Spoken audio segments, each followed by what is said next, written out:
Դերեկ Պրինսի ծառայությունը ներկայացնում է Ով եմ ես, դու հոգևոր ես, թե շնչավոր, մաս երկրորդ, Դերեկ Պրինս։ Մենք ուսումնասիրում ենք Սուրբ Գիրքը, որպեսզի հասկանանք, թե իրականում ով ենք մենք, մեր ներսում և ինչպիսին է մարդու ամբողջ էությունը։ Երեկ երեկոյան նշեցի, որ մարդը չի կարող ճշգրիտ ճանաչել ինքն իրեն, եթե իրեն չտեսնի Աստծո խոսքի հայելու մեջ։ Այդ պատճառով էլ մենք նայում ենք այդ հայելուն, որպեսզի բացահայտենք, թե իրականում ինչպիսին ենք։ Երեկ խոսեցինք մարդու եռամիասնության մասին արարչության պահին։ Գրատախտակի վրա տեսած այդ բավականին սիրողական գծապատկերը հենց դրա համար էր։ Կարծում եմ հիմա պետք է մի փոքր բացատրեմ, այն շատ կոպիտ է, խնդրում եմ ներողամիտ եղեք։ Դա լավագույնն է, ինչ կարող եմ անել։ Այս մասը մեծագույն ակնածանքով ասած ներկայացնում է Աստծո հոգին։ Այս հայտնության ամենահետաքրքիր կողմերից մեկն այն է, որ Աստվածաշունչը հայտնում է, որ Աստված եռամիասնական է, Հայր, Որդի և Սուրբ Հոգի։ Այնուհետև ասում է, որ Աստված մարդուն ստեղծեց իր պատկերով և իր նմանությամբ։ Ժամանակակից եբրայերենում պատկեր բառը նույն արմատից է, որից առաջացել են լուսանկարչության հետ կապված բառերը, այսինքն այն վերաբերում է արտաքին պատկերին, արտաքին նմանությանը, իսկ ներքին նմանությունն արտահայտվում է մյուս բառով։ Այսպիսով տեսնում ենք, որ եռամիասնական Աստված ստեղծեց եռամիասնական մարդուն։ Տերը կավից ստեղծված մարմնի մեջ փչեց կյանքի շունչը, և Սուրբ Գիրքն ասում է, որ մարդը դարձավ կենդանի շունչ։ Այսպիսով մարդու բնությունը եռամիասնական է։ Նրա էության ամենաբարձր մասը Աստծուց ստացած հոգին է, որը Աստված փչեց նրա մեջ։ Ամենացածր մասը հողից վերցված փոշին կամ կավն է։ Այս երկուսի միությունը ստեղծագործական եղավ և առաջ բերեց մի բան, որը մինչ այդ գոյություն չուներ, կենդանի շունչը։ Հետևաբար մարդը բաղկացած է հոգուց, շնչից և մարմնից։ Աստծո նպատակն այն էր, որ մարդն անմիջականորեն հաղորդակցվի իր հետ իր հոգու միջոցով։ Սակայն եկավ այդ չարոցը Սատանան և դիմեց ոչ թե մարդու հոգուն, այլ նրա շնչին իր գայթակղությամբ։ Այդ կերպ նա կարելի է ասել շեղեց մարդու շունչը Աստծո հետ հոգու միջոցով ունեցած ուղղահայաց հարաբերությունից և ապստամբության ճանապարհով շրջեց այն։ Այդ պատճառով այս գիծը ներկայացնում է Սատանայի ազդեցությունը մարդու շնչի վրա։ Երեկ ասացի և շատ կարևոր է, որ դա հիշեք, մեր հոգևոր պատերազմների գրեթե բոլորը մղվում են շնչի ոլորտում։ Դա է մարտադաշտը։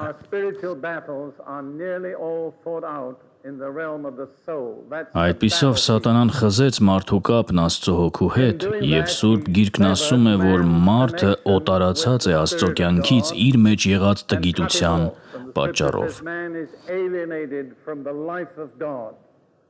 Արդյունքում մարդու հոգին մահացավ և նրա շունչը դարձավ կորսված ապստամբ, իսկ մարմինը ենթարկվեց ապականության։ Սակայն փառք Աստծուն,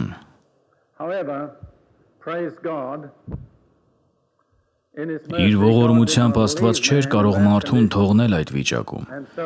Եվ երբ լրացավ Աստծո ժամանակը, եկավ նա, ում Աստվածաշունչն անվանում է վերջին Ադամ,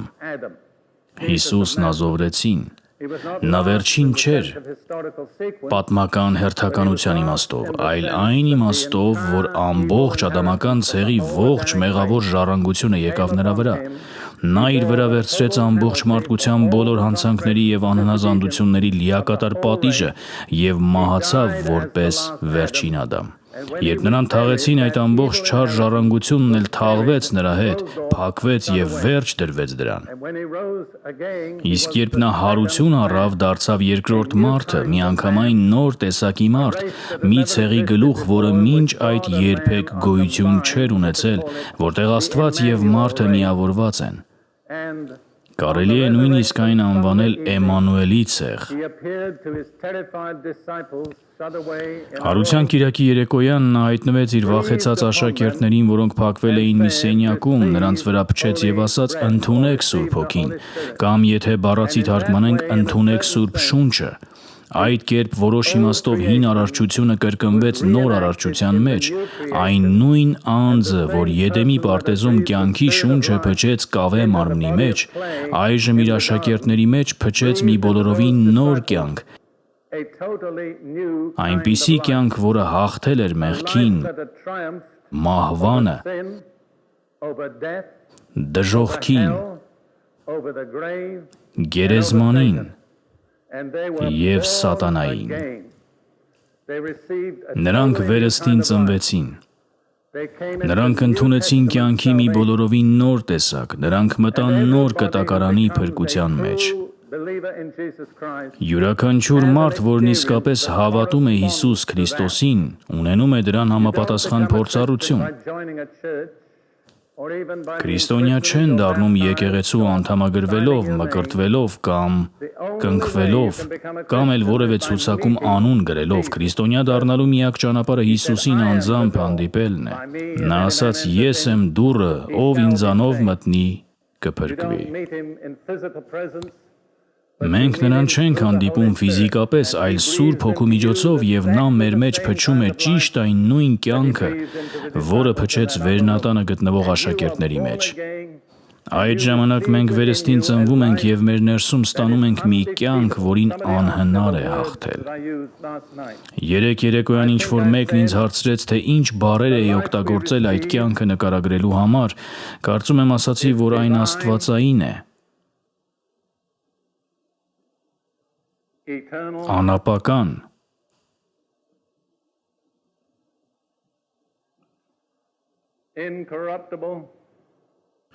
որովհետև ծնվել է անապական սերմից և անպարտելի է։ Հովհաննեսն ասում է. ամեն ոք, ով Աստծուց է ծնված, հաղթում է աշխարհին։ Այն, ինչ Աստծուց է ծնված, ծնվել է հաղթելու, ոչ թե պարտվելու համար։ Հետո մտածեցի, որ կարելի է ևս մեկ հրաշալի բառ ավելացնել՝ անոչնչանալի։ Ահա թե ինչ ունեք ձեր ներսում, եթե Աստծո զավակ եք։ Ուրեմն ինչու եք շրջում այնպես, կարծես պարտված, թշվառ կամ անվստահ լինեք, մինչդեռ ձեր ներսում կրում եք այնպիսի կյանք, որն աստվածային է, հավիտենական է, անապական է,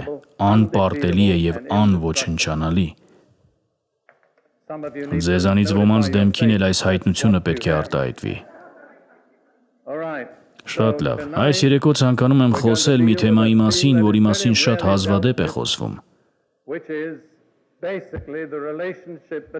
Դա մարդու երեք բաղադրիչների՝ հոգու, շնչի և մարմնի փոխհարաբերությունն է։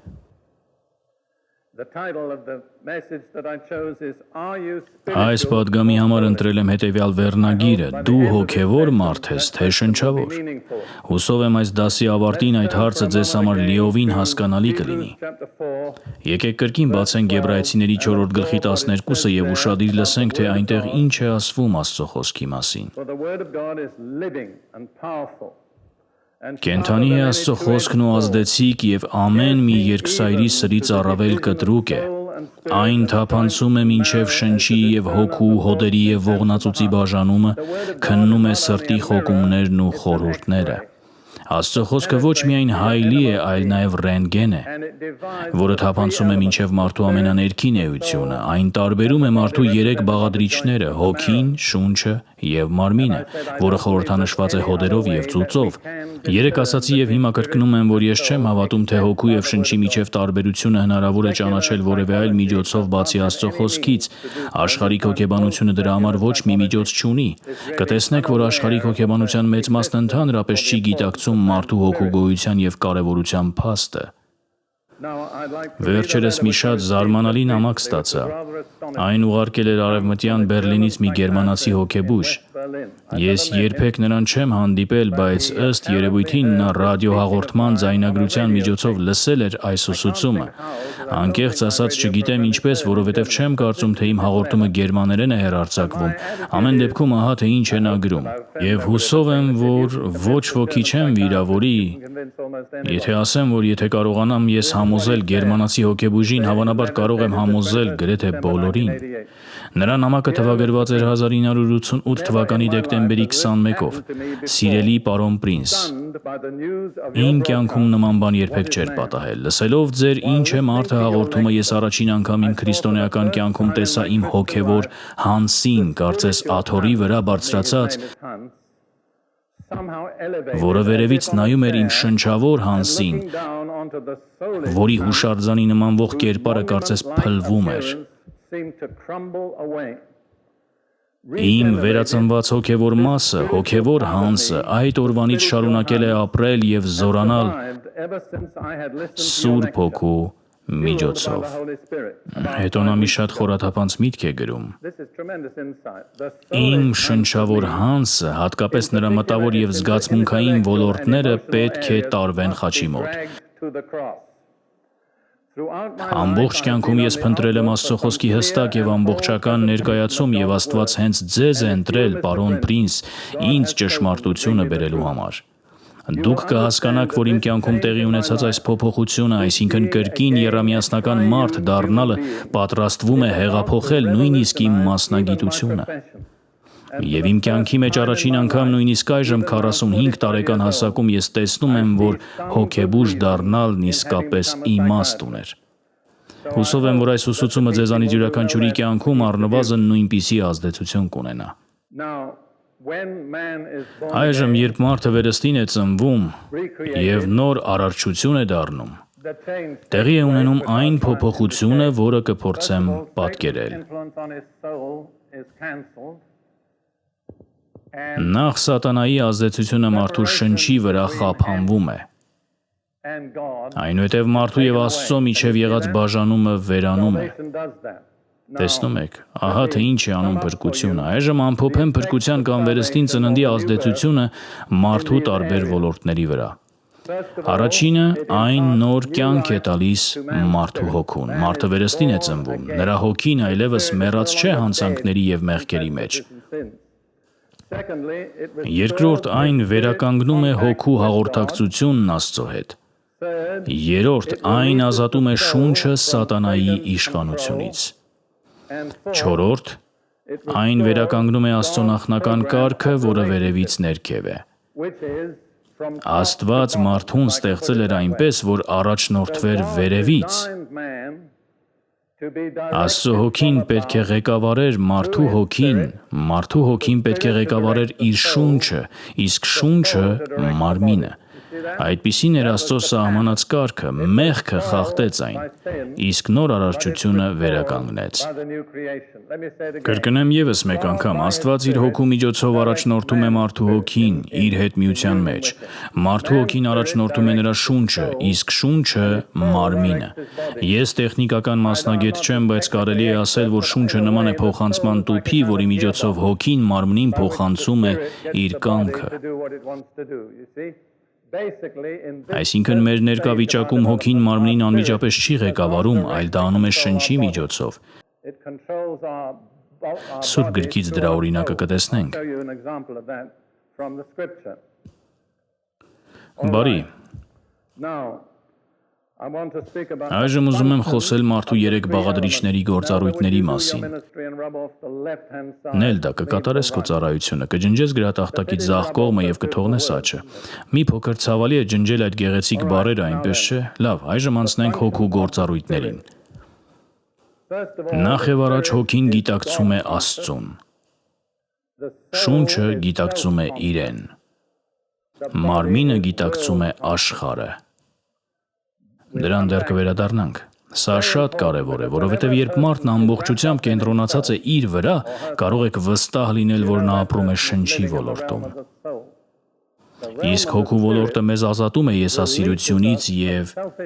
ինքնակենտրոնությունից։ Այսպիսով կրկնեմ, հոգու հիմնական գործառույթը Աստծուն գիտակցելն է։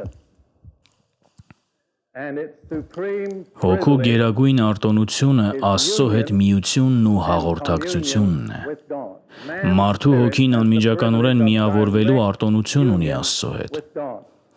Առաջին Կորինթացիների 6:17-ում կա Աստվածաշնչի ամենազարմանալի խոսքերից մեկը։ Եթե Աստվածաշունչ կարդում եք առանց զարմանալու, կարծում եմ դեռ ամբողջությամբ չեք հասկացել այն։ Սա ամենազարմանալի գիրքն է։ Սակայն 17-րդ համարը պետք է կարդանք 16-րդի հետ միասին։ Պողոսը զգուշացնում է պոռնկության վտանգի մասին եւ ասում է. «Կամ չգիտեք, որ ով պոռնիկին է միանում, նրա հետ մեկ մարմին է դառնում, որովհետեւ երկուսը ասում է մեկ մարմին կլինեն»։ Եվ հենց այս համատեքստում Պողոսն անում է մի ապշեցուցիչ հայտարարություն։ Նա ասում է. «Իսկ ով Տիրոջն է միանում, նրա հետ մեկ հոգի է դառնում»։ Հուսով եմ ոչ ոքի չեմ վիրավորի, եթե ասեմ, որ ֆիզիկական, սեռական միության եւ Աստծո հետ հոգեվոր միության միջև ուղիղ համեմատություն կա։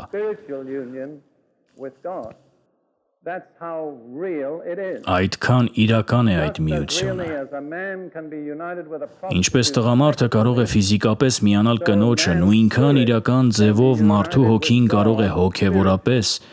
միանալ Աստծուն։ Ուզում եմ, որ սա տեսնեք ամբողջ հստակությամբ եւ գործնական իմաստով։ Սա նաեւ շատ կարեւոր օրինակ է, որը ցույց է տալիս, թե ինչու չպետք է շփոթենք հոգին եւ շունչը։ Պողոսն ասում է, Տիրոջը միացողը մեկ հոգի է նրա հետ։ Բոլորովին սխալ կլիներ ասել, թե նա մեկ շունչ է նրա հետ, որովհետեւ Աստծո հետ միավորվողը շունչը չէ, այլ հոգին, հասկանում եք։ Տիրոջը միացողը մեկ հոգի է նրա հետ։ Սա է մարդու հոգու մեծագույն արտոնությունը Հիսուսի քավիչ զոհաբերության շնորհիվ անմիջական եւ անձնական միություն ունենալ Աստծո հետ։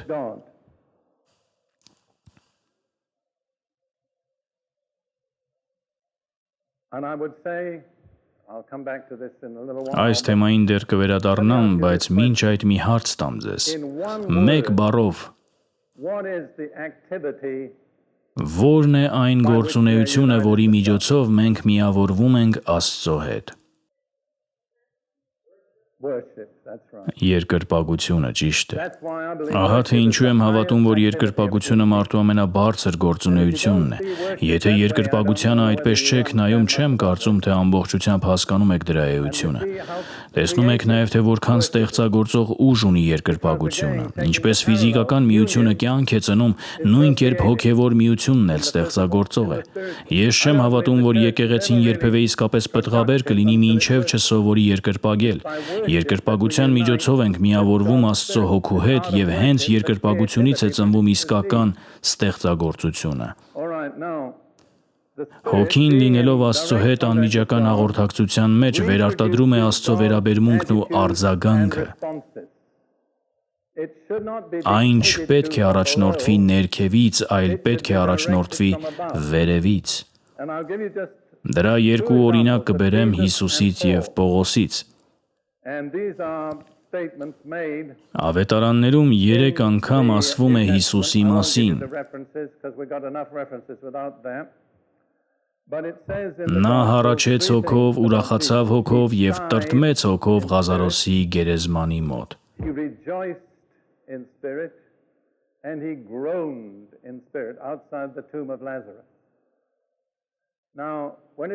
Ուշադրություն դարձրեք, որ ամեն անգամ հատուկ նշվում է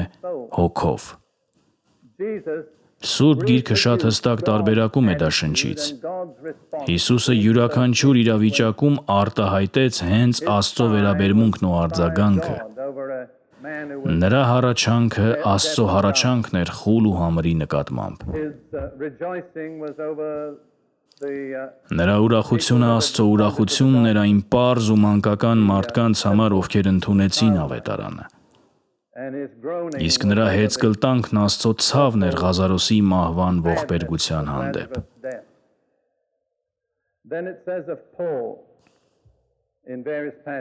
Պողոսի մասին նույնպես մի քանի անգամ ասվում է, որ նա հոգով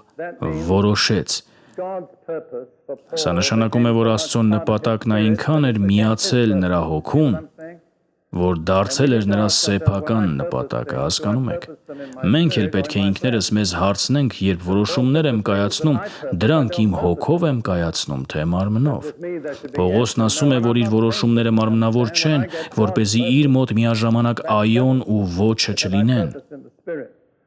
Այլ կերպ ասած, նա փոփոխական չէր։ Երբ Աստծո նպատակը բացահայտվում էր նրան, հարցն արդեն լուծված էր, որովհետև նա որոշում էր հոգով։ Աստվածաշունչն ասում է նաև, որ Պողոսը հոգով կապված գնաց Երուսաղեմ այնտեղ բանտարկվելու։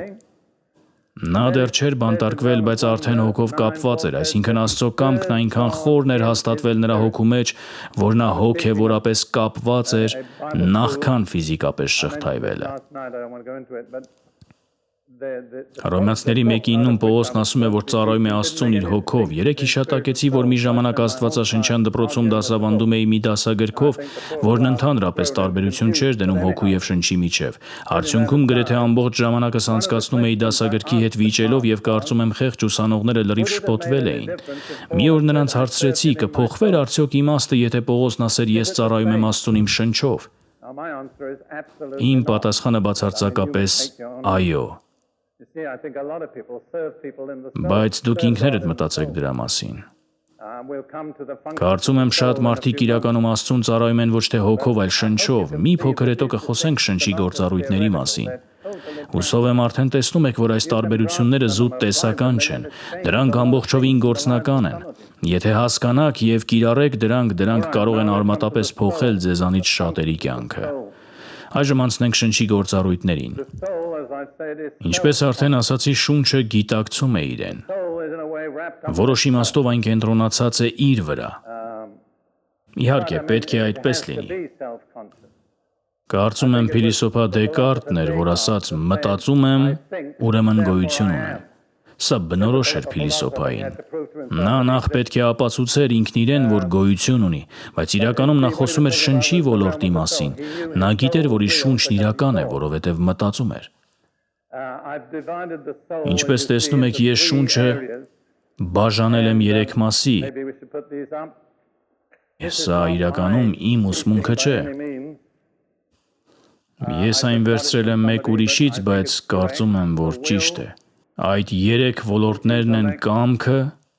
բանականությունը և զգացմունքները։ Շունչը նաև մարդու եսն է։ Գիտեք, էգո բառը լատիներեն պարզապես նշանակում է ես։ Հենց շունչն է ասում ես եմ, ես ուզում եմ, ես չեմ ուզում, ես կանեմ, ես չեմ անի, շունչն է որոշում ներկայացնում։ Երբ խոսքը կամքին է վերաբերում, շունչն ասում է ես ուզում եմ։ Իրականում սա առաջին արտահայտություններից մեկն է, որ սովորում են երեխաները, ես ուզում եմ։ Շունչը որոշումներ է կայացնում։ Այստեղ տեղ չունեմ գրելու, բայց երբ կարդում եք ավետարանչական հավաքների մասին, հաճախ լսում եք, այսքան որոշումներ կայացվեցին Քրիստոսի համար։ Ով կայացրեց այդ որոշումը։ Շունչը։ Իսկ ի՞նչն էր փրկվում։ Շունչը։ Բանականությունն ասում է ես մտածում եմ։ Կարելի է ավելացնել ես դատում եմ, ես պատկերացնում եմ, բայց գրատախտակի վրա այդ ամենը գրելու տեղ չունեմ։ Իսկ զգացմունքներն ասում են ես զգում եմ։ Չվերածնված մարդը հիմնականում ղեկավարվում է այս 3 արտահայտություններով՝ ես ուզում եմ, ես մտածում եմ և ես զգում եմ։ Սրանք են կառավարում նրա վարքը։ Տարբեր մարդկանց մեջ այս 3 ոլորտներից մեկը մյուսներից ավելի ուժեղ է արտահայտված։ Ոմանց ավելի շատ առաջնորդում է այն, ինչ ուզում են, մյուսներին այն, ինչ մտածում են, իսկ ուրիշներին այն, ինչ զգում են։ Այդպիսին է շնչի բնույթը։ Մարմինը գիտակցում է աշխարհը։ Այս երեկո մարմնի մասին չենք խոսելու։ Եթե Աստված կամենա, ամբողջ հաջորդ երեկոն կնվիրենք այդ թեմային։ Վաղվա պատգամի վերնագիրն է լինելու «Ինչու ունես մարմին»։ Երբևէ կանգ առել եք և ինքներդ ձեզ տվել այդ կարևոր հարցը։ Մարմինն աշխարհը ճանաչում է 5 զգայարանների միջոցով, և սա շատ կարևոր է։ Մարմինը կատարում է շնչի կայացրած որոշումները։ Շունչը որոշում է կայացնում, այն փոխանցում է մարմնին, իսկ մարմինը կատարում է այդ որոշումը։ Դրա հիանալի օրինակը հենց մեր երկրպագության ժամանակ երգած Սաղմոս 103-ի 1-2 խոսքերն էին։ Սա Դավթի հայտնի սաղմոսներից է։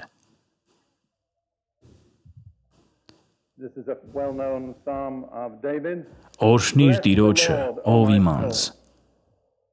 և ամեն ինչ, որ իմ ներսում է, թող օրհներգի նրա սուրբ անունը։ Ով էր խոսում Դավթի շնչի կամ անձի հետ։ Նրա հոգին։ Ճիշտ է, հավատի և ապաշխարության միջոցով Դավթի հոգին կրկին կենդանի հաղորդակցության մեջ էր մտել Աստծո հետ։ Ես կասեի, որ նրա բնական հոգին վերականգնվել էր, բայց դեռ չէր վերստեղծվել։ Վերստեղծումը հնարավոր դարձավ միայն Հիսուս Քրիստոսի մահից և հարությունից հետո։ Դա է նոր ծնունդը, նոր կտակարանի փրկությունը։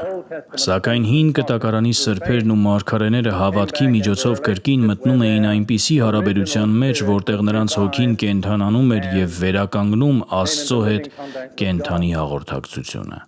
Այսպիսով Դավիթը ցանկանում էր օրհնել Տիրոջը։ Ո՞ր մասն էր ուզում օրհնել Տիրոջը։ Նրա հոգին, բայց հոգին չէր կարող դա անմիջապես իրականացնել։ Այն պետք է գործեր շնչի միջոցով։ Այդ պատճառով հոգին կարծես ասում է շնչին՝ արի, արթնացիր։ Այսքան մի թմրիր, մի ծուլացիր, ժամանակն է օրհնելու Տիրոջը։ Եվ այդ ժամանակ Դավթի բերանից հնչում են փառաբանության խոսքերը։ Այսպիսով հոգին ղեկավարեց շունչը, իսկ շունչը գործի դրեց մարմինը։ Հիմա մի հետաքրքիր միտք էլ ասեմ այն մասին, թե ինչու ունենք մարմին։ Դրան դեռ կվերադառնանք Եբրայեցիների 10-րդ գլխի 5-րդ և 7-րդ համարները։ Մեջբերելով Սաղմոս 40-ը, որը Մեսիայի մասին մարգարեություն է, ասվում է. «Զոհ ու պատարագ չկամեցար, բայց ինձ համար մի մարմին պատրաստեցիր»։ Ինչու Աստված մարմին պատրաստեց Մեսիայի համար։ Պատասխանը գտնում ենք 7-րդ համարում։ Ահա գալիս եմ, ինչպես որ Սուրբ գրքի փաթույթում իմ մասին գրված է, որ քո կամքը կատարեմ, ով Աստված։ Այսպիսով Մեսիան մարմին ստացավ, որպեսզի կատարի Աստծո կամքը։ Այլ խոսքով, այս դարում մարմինն այն գործիքն է, որի միջոցով իրականացվում են հոգու և շնչի որոշումները։ Վաղ թե ուշ կխոսենք նաև այն մասին, թե ինչ է լինելու գալիք դարում։ Դա շատ հետաքրքիր թեմա է, սակայն այստեղ կա մեկ բացառություն։ Սովորաբար այս ներկա դարում հոգին չի գործում մարմնի վրա անմիջականորեն, այն գործում է շնչի միջոցով։ Որոշ իմաստով սա սահմանափակում է հոգու գործունեությունը, սակայն կա մի բացառիկ փորձառություն, և ես միայն այս մեկն եմ ճանաչում, որը մեզանից շատերին ծանոթ է։ Այն դեպքն է, երբ հոգին անմիջականորեն գործում է մարմնի վրա։ Կարող եք ասել, թե որն է դա։ Լեզուներով խոսելը, ճիշտ է։ Այդ պատճառով էլ այդ փորձառությունն այդքան կարևոր նշանակություն ունի, հասկանում եք։ Դա շնչից անկախ տեղի չի ունենում, որովհետև շունչը պետք է ասի՝ լավ, շարունակիր։ Իսկ եթե շունչն ասի՝ ոչ, ես դա չեմ անի, ոչինչ տեղի չի ունենա։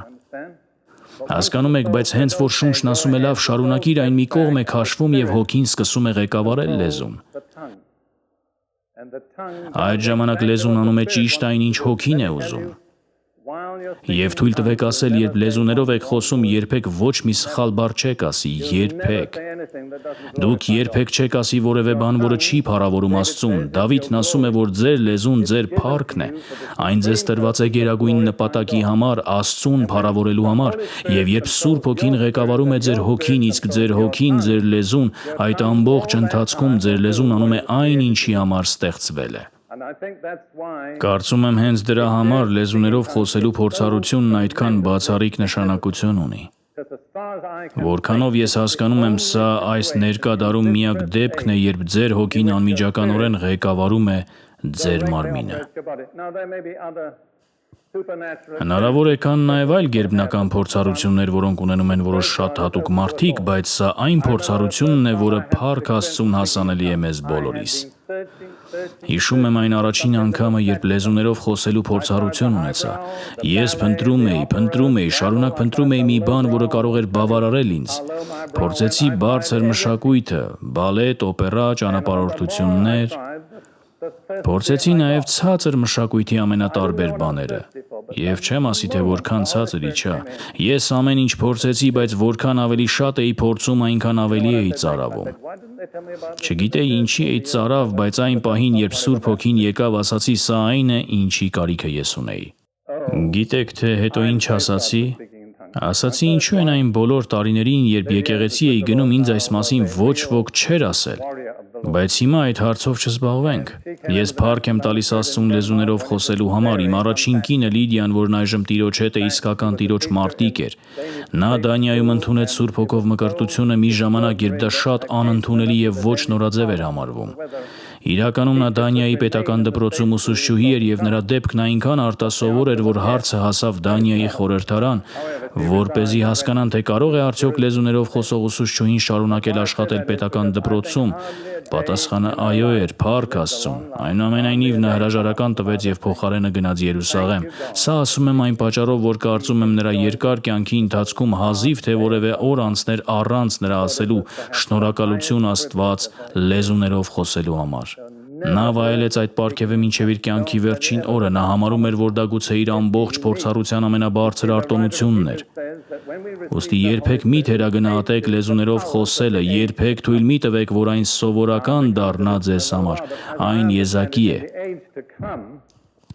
Եբրայեցիների թղթի հեղինակը ասում է, որ երբ ընդունում ենք Սուրբ Հոգուն, ճաշակում ենք գալիք դարի զորությունները։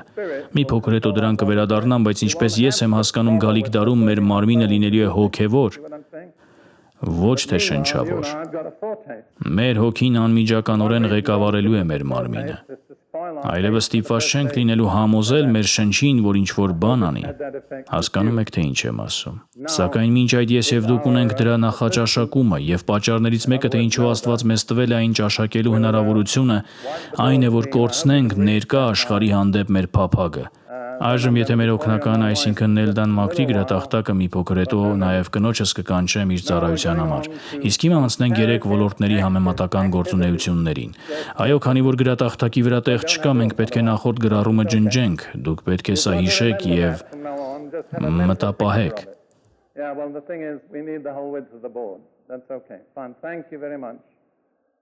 Դուք կարող եք գրատախտակը մաքրելու աստիճան ստանալ։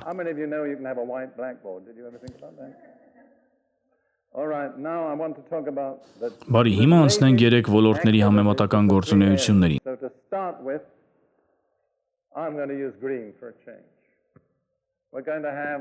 Սկզբում գրենք հոգի,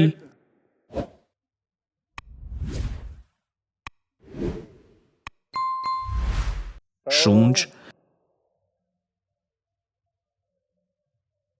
և մարմին։ Բարի, մենք կդիտարկենք, թե հոգու մեջ ինչ է տեղի ունենում, շնչի մեջ ինչ է տեղի ունենում։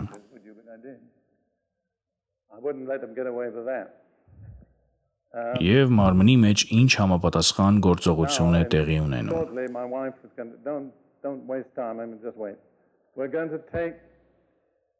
Ես ձեզ ներկայացնում եմ իմ հասկացողությունը, դուք լիովին ազատ եք ասելու ոչ, ես այդպես չեմ հասկանում։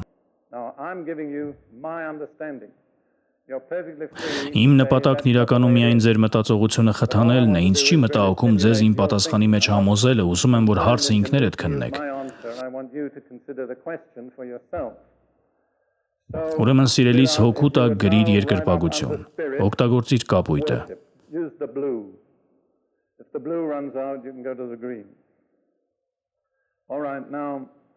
John chapter 4 verse 23 and 24 Jesus said the Father is looking for those who will worship. Շատ բարի։ Հովհաննեսի 4-րդ գլխի 23-ից 24 համարներում Հիսուսն ասաց, որ Հայրը փնտրում է նրանց, ովքեր կերկրպագեն իրեն հոգով եւ ճշմարտությամբ։ Երկրպագությունը հոգու գործառույթն է։ Բարի, շնորհակալություն, բայց դեռ մի գնա։ Պարզապես կանգնիր այնտեղ։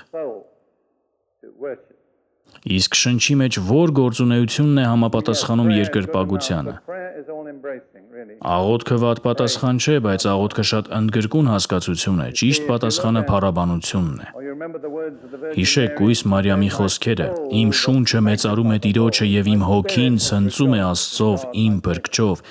Այդ երկուսը չի կարելի իրար խառնել։ Դրանք տարբեր են։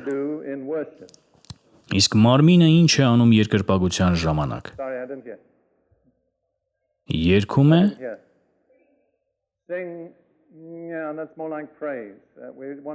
Դա ավելի շատ վերաբերում է փառաբանությանը։ Մենք ավելի կոնկրետ բան ենք փնտրում, խոնարհվում է, ճիշտ է, կամ ծնկի է գալիս։ Կարելի է նաև գրել ծափ է տալիս, բայց չեմ ուզում ոմանց վիրավորել, ուստի ծափ տալը թողնենք նրանց, ովքեր այդ հարցում ավելի ազատ են։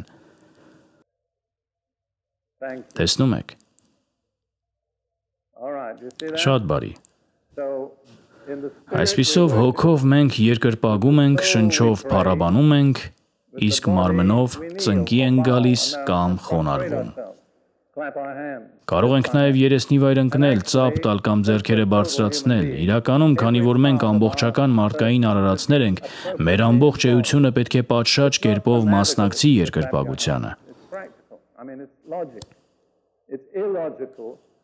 Ծափ տալը մոլեռանդություն չէ, այլ բնական և տրամաբանական արտահայտություն։ Անտրամաբանական է Աստծուն ասել, որ երկրպագում ես նրան, իսկ ինքդ կանգնել անշարժ, կարծես փայտացած ծառ լինես։ Եփեսացիների 1:17-ում Պողոսն աղոթում է, որ Աստված մեզ տա իմաստության և հայտնության հոգի։ Հայտնությունը գալիս է հոգու միջոցով։ Կարող ես գրել հայտնություն։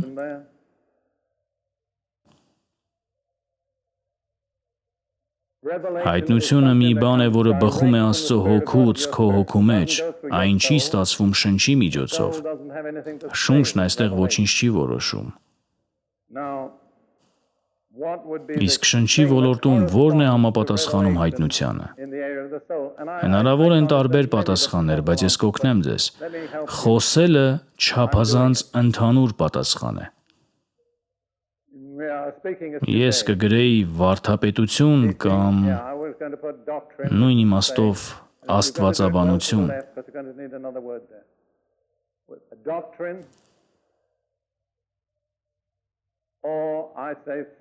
Վարդապետություն կամ աստվածաբանություն։ Հայտնությունը պատկանում է հոգու ոլորտին, իսկ աստվածաբանությունը մտածողության ոլորտին։ Սա չի նշանակում, թե աստվածաբանությունը սխալ է, պարզապես այն պետք է տարբերել հայտնությունից։ Ցավոք, եկեղեցու մեծ մասն այսօր շատ աստվածաբանություն ունի, բայց շատ քիչ հայտնություն։ Իսկ մարմնի ոլորտում ինչ ունենք։ Պետք է ֆիզիկական ինչ-որ բան լինի։ Ես այստեղ կգրեի զգայական ընկալում։ Այսպիսով հոգու մեջ ստանում ես հայտնություն, շնչի մեջ աստվածաբանական գիտելիք, իսկ մարմնի զգայարանների միջոցով ընկալում ես բնական աշխարհը։ Ինչպես արդեն ասացի, այս դասակարգումը բացարձակ և վերջնական չէ, այն պարզապես օգնում է ձեզ մտածել։ Եկեք ևս մի օրինակ բերենք։ Հոգու տակ գրենք ուրախություն։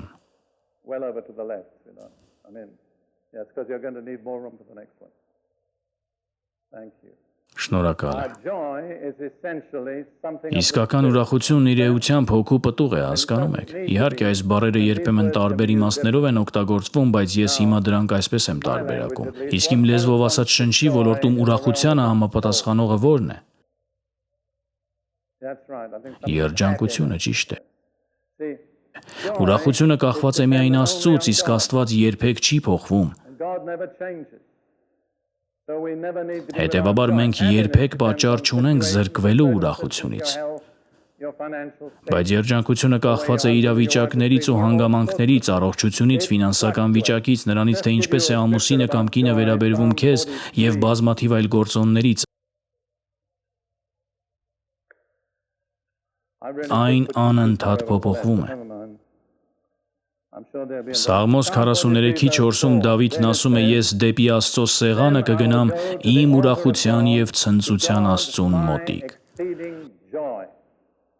Եթե Աստված է քո ուրախությունը, երբեք կարիք չունես առանց ուրախության մնալու, եթե միայն չես կտրվել Աստծուց։ Ուրախությունը կախված չէ հանգամանքներից, իսկ երջանկությունը կախված է։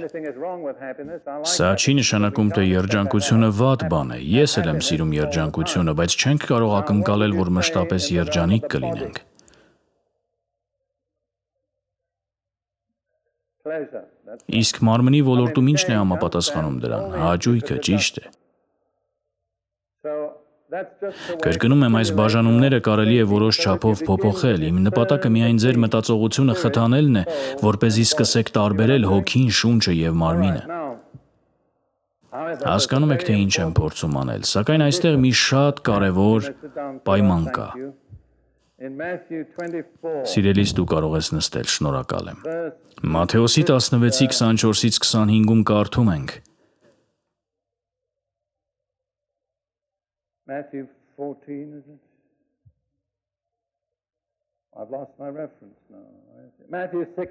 Մատթեոս 16:24-25 խոսքեր. Եթե մեկը կամենում է իմ հետևից գալ,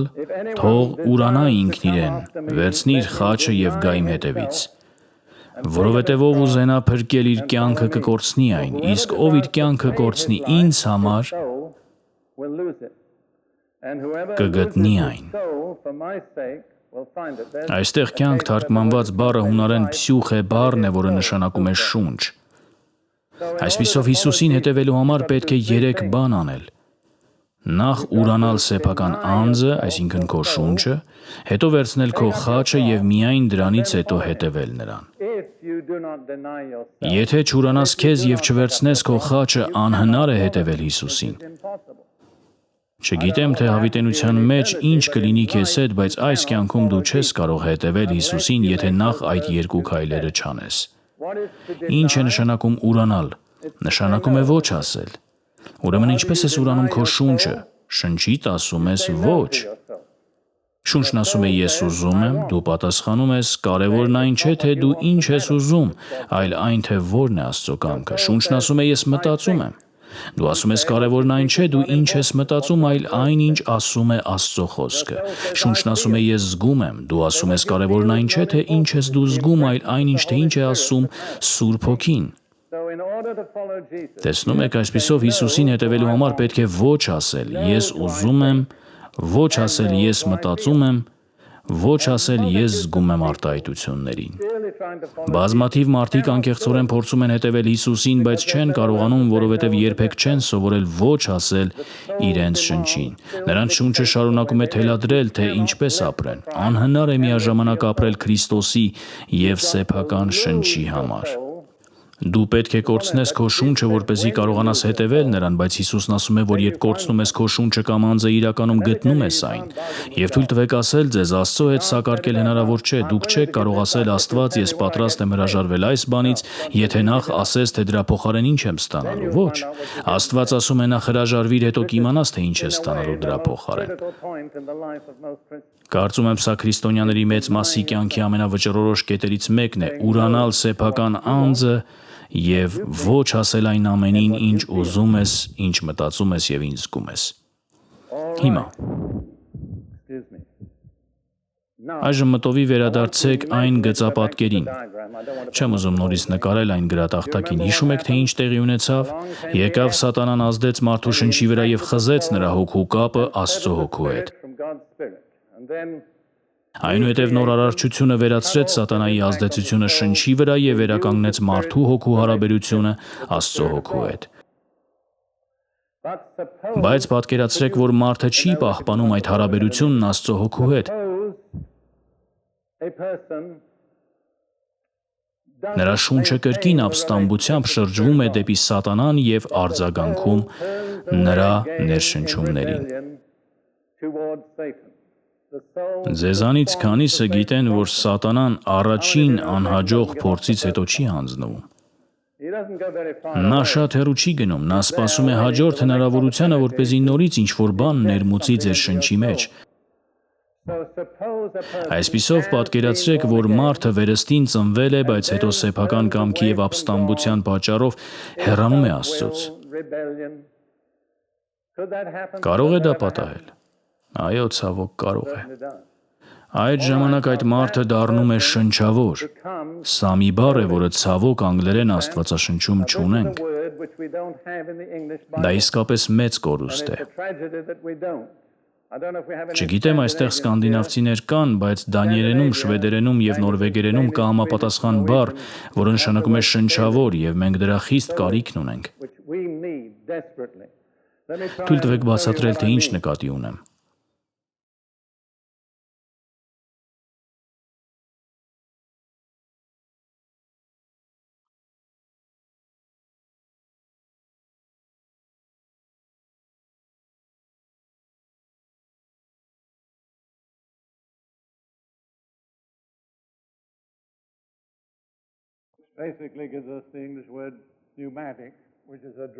Հունարենում փսյուխ է բառը նշանակում է շունչ։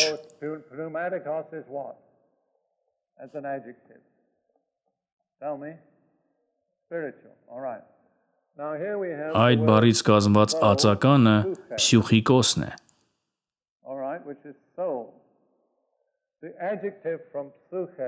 Հենց այստեղ էլ մեզ անհրաժեշտ է մի բառ, որը կազմված լինի շունչ բառից, այսինքն շնչավոր։ Հակառակ դեպքում ամբողջ իմաստը կխաթարվի, տեսնում եք։ Մենք այժմ ունենք շնչավոր բառը, որը ես շատ հաճախ եմ օգտագործում։ Սակայն գրեթե միշտ ստիպված եմ մարդկանց բացատրել դրա իմաստը։ Մի անգամ նայեցի մի մեծ բառարանում, եւ այդ բառը նույնիսկ այնտեղ չկար։ Այժմ մենք միասին խոսելու ենք հենց շնչավոր մարդկանց մասին։ Նրանք մարդիկ են, որոնց հոգին կտրվել է Աստծո հետ կենդանի հաղորդակցությունից եւ որոնց շունչը կրկին շրջվել է դեպի հինը, բայց նրանք դեռ օգտագործում են ամբողջ հոգեվոր բառապաշարը։ Նրանց անունները դեռևս եկեղեցու անդամների ցուցակում են, հասկանում եք։ Արագ ցույց տամ, թե նոր կտակարանում որտեղ է հանդիպում հունարեն փսյուխիկոս բառը, այն հանդիպում է ընդամենը 4 տեղում։ Սովորական համաբարբառներում դրանք դժվար թե գտնեք, որովհետև դրանք ձեզ չեն տանում դեպի այս բառը։ Իհարկե, եթե գիտեք, թե ինչպես աշխատել հունարեն բնագրի հետ, կարող եք անցնել թարգմանությունից այն կողմ եւ հասնել բնագրին, բայց դա բավական բարդ գործընթաց է։ Եթե որոնեք փսյուխիկոս բառը, կտեսնեք, որ այն տարբեր տեղերում թարգմանվել է որպես մարմնական, բնական, աշխարհիկ, զգայական եւ այլ ձևերով, բայց այդ թարգմանությունները չեն բացահայտում բառի իրական իմաստը։ Շատ արագ անցնենք առաջին հատվածին, առաջին Կորինթացիների 15:44։ Սա բավական դժվար հասկացվող համար է, այն խոսում է հարության եւ այն մարմնի մասին, որը կունենանք հարությունից հետո։ Այստեղ ասվում է. հողի մեջ է դրվում ինչպես շնչավոր մարմին եւ հարություն է առնում իբրև հոգեվոր մարմին։ Կա շնչավոր մարմին եւ կա հոգեվոր մարմին։ Անգլերենում գրված է բնական մարմին, բայց հունարենում դա փսյուխիկոս բառն է, այսինքն շնչավոր։ Այսինքն բառացիորեն կարելի է ասել սերմանվում է շնչավոր մարմին, հարություն է առնում հոգեվոր մարմին։ Ասեմ, թե ես ինչպես եմ հասկանում սա։ Սա պարզապես իմ հասկացողությունն է, ինչպես արդեն նշել եմ, մեր ներկայիս մարմինը չի կարող անմիջապես ղեկավարվել հոգու կողմից, հոգին պետք է գործի շնչի միջոցով։ Այդ պատճառով մեր ներկա մարմինը շնչավոր մարմին է, բայց երբ հարություն առնենք եւ սա իսկապես հիասքանչ է կունենանք հոգեվոր մարմին, այդ ժամանակ մեր հոգին անմիջապես կասի մարմնին, թե ինչ անել եւ մարմինը կկատարի դա, ինչ հրաշալի է լինելու։ Դուք կկարողանաք անցնել փակ դռների միջով շարժվել ազատորեն առանց սահմանափակումների, որովհետև կունենաք հոգևոր մարմին։ Սակայն միայն սա առաջին օրինակն էր, հիմա պետք է ավելի արագ առաջ գնանք։ Բացենք առաջին Կորինթացիների 2:11-ը, սա հատկապես կարևոր է խորհրդատվությամբ զբաղվողների եւ բոլոր նրանց համար, ովքեր ծառայում են մարդկանց։ Պողոսն ասում է. «Քանզի մարդկանցից ով գիտի մարդկային ներաշխարը, եթե ոչ մարդու մեջ գտնվող հոգին։ Այդպես էլ Աստծո ներսը ոչ ոք չգիտի, եթե ոչ Աստծո հոգին»։ Հասկանում եք, եւ մենք ոչ թե այս աշխարհի հոգին ստացանք, այլ այն հոգին, որ Աստծուց է, որպեսզի ճանաչենք Աստծո կողմից մեզ շնորհվածները։ Այդ բաները ճանաչելու միակ ճանապարհը Սուրբ Հոգին է, դա հայտնության գիտություն է։ Պողոսը շարունակում է, ինչ որ խոսում ենք ոչ թե մարդկային իմաստությամբ ուսանած խոսքեր են, այլ հոգու վարդապետությամբ, հոգևոր բաները հոգևոր մարդկանց ենք մեկնում։ Այս հատվածը տարբեր թարգմանություններ ունի, բայց իմաստը նույնն է։ Սա չափազանց կարևոր է, լսեք, աստվածաշնչյան ճշմարտությունը հնարավոր չէ փոխանցել աշխարհիկ լեզվով։ Դուք չեք կարող հոգևոր ճշմարտությունները լիարժեք արտահայտել հոգեբանության կամ հոգեբուժության մասնագիտական բառապաշարով, պետք է օգտագործել աստվածաշնչի լեզուն։ Հենց այդ պատճառով էլ այս երեկո մեր ուսումնասիրած թեման այդքան կարևոր է։ Քանի դեռ չեք սովորել ճիշտ բառերն օգտագործել, երբեք չեք կարող լիովին հասկանալ կամ ճիշտ փոխանցել այս ճշմարտությունները։ Այնուհետև Պողոսն ասում է, բայց ոչ հոգևոր մարդը չի ընդունում այն, ինչ Աստծո հոգուց է։ Գիտեք, այստեղ որ բառն է գործածված, շնչավոր մարդը, որովհետև սրանք նրա համար հիմարություն են եւ չի էլ կարող ճանաչել, որովհետև դրանք հոգևոր կերպով են քննվում, իսկ հոգևոր մարդն ամեն բան քննում է եւ ինքը ոչ ոքի կողմից չի քննվում։ Այն մարդը, որ մնում է շնչի ոլորտում եւ կտրված է հոգուց, չի կարող ճանաչել Աստծո բաները։ Իրականում դրանք նրան հիմարություն են թվում։ Այժմ հասկանում եք, թե ինչու են որոշ մարդիկ ծաղրում լեզուներով խոսելը, հասկանում եք, թե որն է նրանց իրական խնդիրը։ Շատ արագ անցնենք Հակոբոսի 3:14-ից 15-ը։ Բայց եթե ձեր սրտերում դառը նախանձ ու հակառակություն ունեք, մի պարծեցեք եւ ճշմարտության դեմ մի ստեք։ Այս իմաստությունը վերևից չի իջել, այլ երկրավոր է, մարմնավոր ու դիվական։ Գիտեք, այստեղ անգլերեն զգայական բառն ինչ է՝ շնչավոր։ Ուշադրություն դարձրեք այս անկմանը, սկզբում երկրավոր, հետո շնչավոր, որից հետո դիվային։ Մարդիկ երբեմն հարցնում են, ինչպես կարող են քրիստոնյաները դիվային ազդեցության տակ լինել։ Ահա պատասխաններից մեկը, երբ մարդը դուրս է գալիս Աստծո հետ հոգևոր հաղորդակցությունից եւ վերադառնում է շնչի ոլորտ, նա դառնում է երկրավոր, ապա շնչավոր, եւ այդ ժամանակ շունչը բացվում է դիվային ազդեցության առաջ։ Տեսնում եք, հենց այդպես եղավ Ադամի հետ։ Եվ որտեղ կա վիճաբանություն, կռիվ, նախանձ եւ բաժանում, այնտեղ գործ ունենք երկրավոր, շնչավոր եւ դիվային երևույթի հետ։ Կարող ենք սա ասել որոշ եկեղեցիների մասին, իսկ կա մի եկեղեցի, որի մասին դա ընդհանրապես հնարավոր չէ ասել։ Ես չեմ ասում, թե այդպիսիք չկան, բայց այդ հարցը մտածելու արժանի է։ Այժմ անցնենք հաջորդ հատվածին, Հուդայի թղթի 16-ից 19-րդ համարներին։ Ժամանակը սուղ է, ուստի արագ կանցնեմ։ Այստեղ խոսքը որոշ մարդկանց մասին է, որոնք գտնվում են հենց եկեղեցիների մեջ։ Ուշադրություն դարձրեք, այս բոլոր մարդիկ ներկայացված են եկեղեցական միջավայրում։ Սրանք տրտնջացողներ ու ոչնչով չգոհացողներ են, որոնք իրենց անձերի ցանկությունների համաձայն են գնում, այլ խոսքով նրանք երբեք ոչ չեն ասել իրենց շնչին։ Նրանց բերանն ամբարտավան բաներ է խոսում, շահի համար երեսպաշտություն են անում, բայց դուք, սիրելիներ, հիշեք մեր Տեր Հիսուս Քրիստոսի առաքյալների կողմից նախկինում ասված խոսքերը,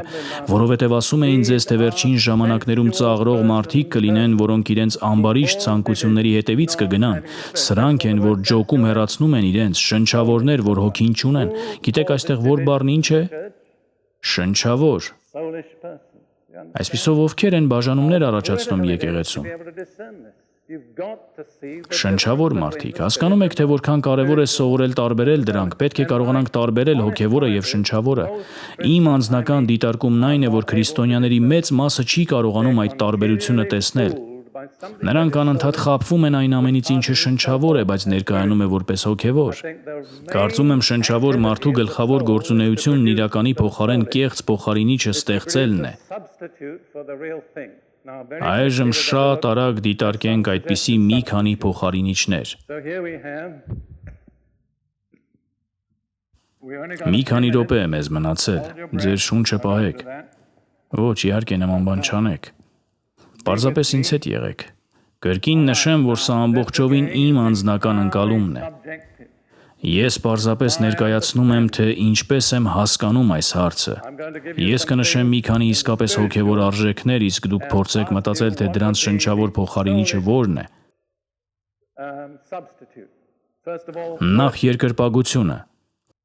Հավանաբար ձեզանից ոչ մեկը չի կռահի այն բառը, որը ես պատրաստվում եմ ասել, բայց ես կասեմ, իմ պատասխանը զվարճանքն է։ Կարծում եմ այսօր քրիստոնյաների մեծ մասը չի կարողանում տարբերել, թե որն է զվարճանքի համար նախատեսված երաժշտությունը եւ որը իրական երկրպագության երաժշտությունը։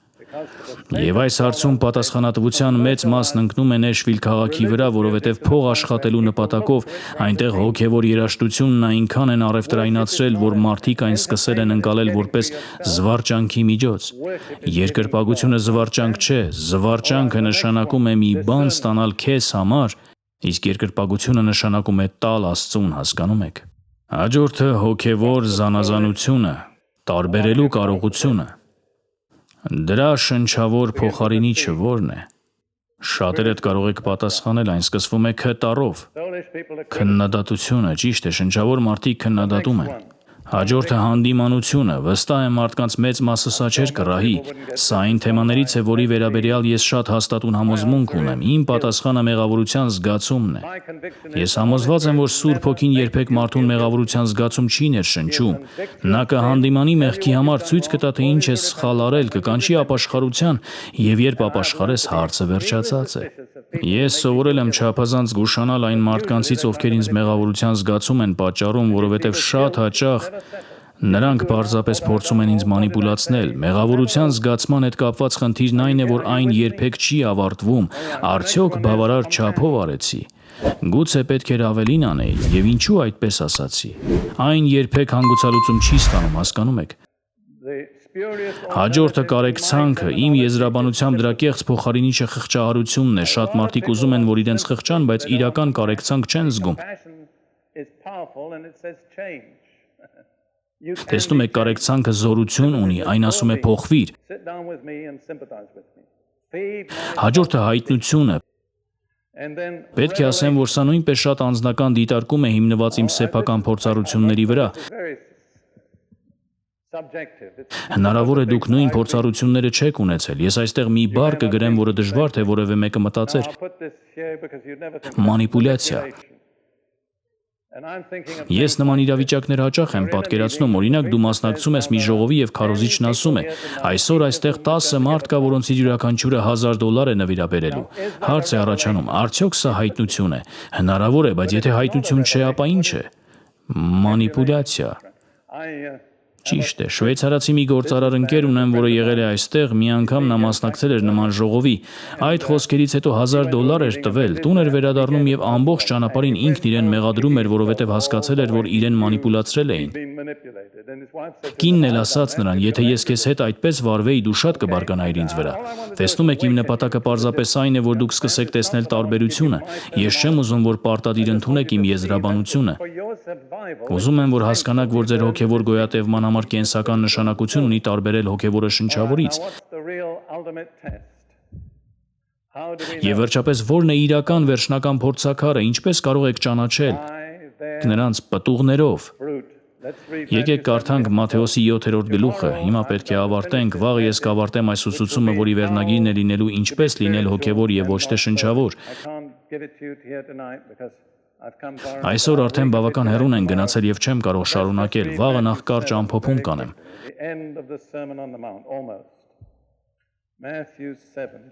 Այժմ պարզապես հիշենք Մատթեոսի 7-րդ գլուխը, լեռան քարոզի ավարտը։ Հիսուսն իսկապես անչափ իմաստուն էր, բայց ժամանակն արդեն ավարտվել է, ուստի ամբողջ հատվածը չեն կրթերցի։ Հիսուսն ասաց. «Զգույշ եղեք սուտ մարգարեներից, որոնք ձեզ մոտ են գալիս ոչխարների մորթով, բայց ներսից հափշտակող գայլեր են։ Իսկ ինչպես պիտի ճանաչեք նրանց պտուղներով։